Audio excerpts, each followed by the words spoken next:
This update breaks several farms but adds some new ones as well as introduces some rare discontinues. Hello there, Ray here. Let me use my 15 years of playing this game to tell you everything you need to do before and after updating to the Bundles of Bravery. Two big changes came to raid farms, so they became even more nerfed.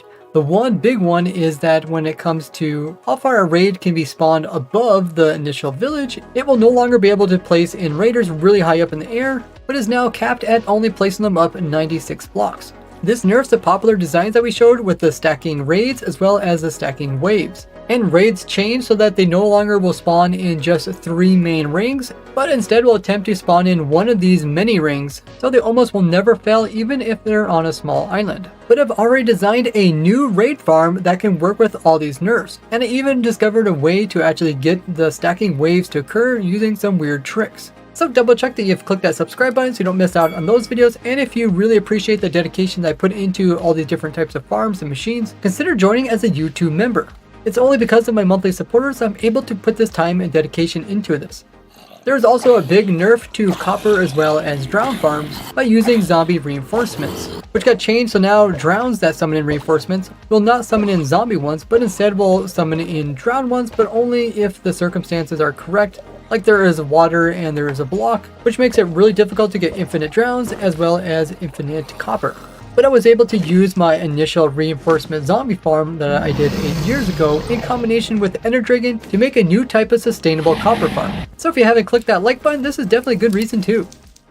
They changed how long it takes boats as well as minecarts to be able to go through a portal again.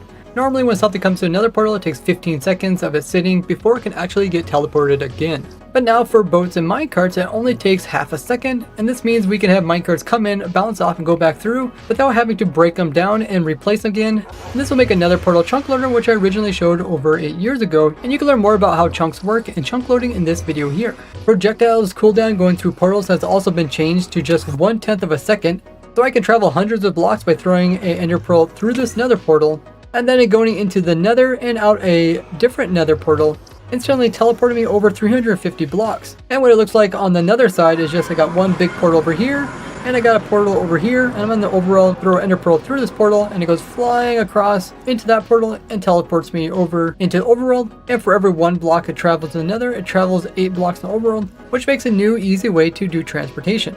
But this is only possible because of another change in this version here, which adds it so that ender pearls that are flying through the air will load chunks that they go into.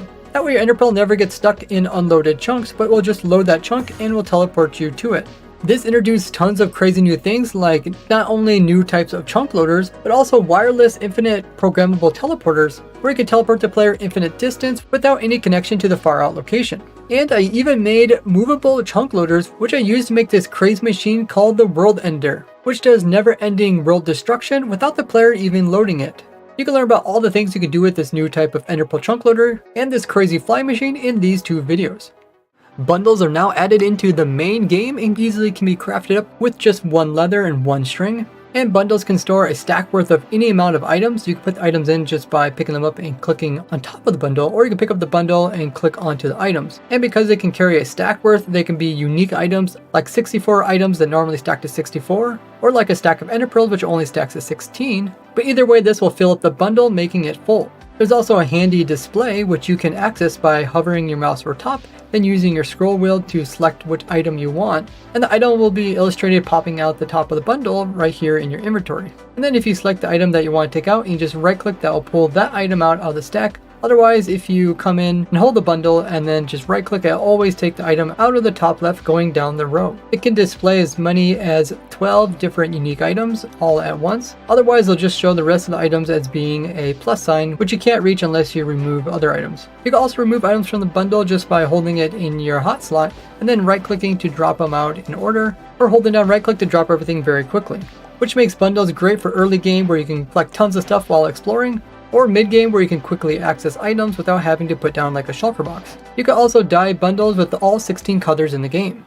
We also got a way to improve your computer's performance by a new AFK setting. If you go into our video settings and then look right here, there is one where you can reduce the frames when you're AFK. So if your player hasn't done anything in 1 minute, you can make it so the computer screen will only update what's going around you 30 times a second. And if you've done nothing after 10 minutes, it drops your frames per second all the way down to just 10. You can also change this so that it'll only do this if the entire Minecraft window is minimized. That way, if you're AFKing some farm, you don't have to worry about it pulling down the CPU power of your computer while you're doing other things on it. There's also a new accessibility setting where you come down to the bottom of this, and you can turn on high contrast lines. This will make it so that when you're aiming at something, it's really obvious what you're actually aiming at, which is great in AFK farms where the player has to be aiming at a specific block, like here in my Hanging Pale Moss farm.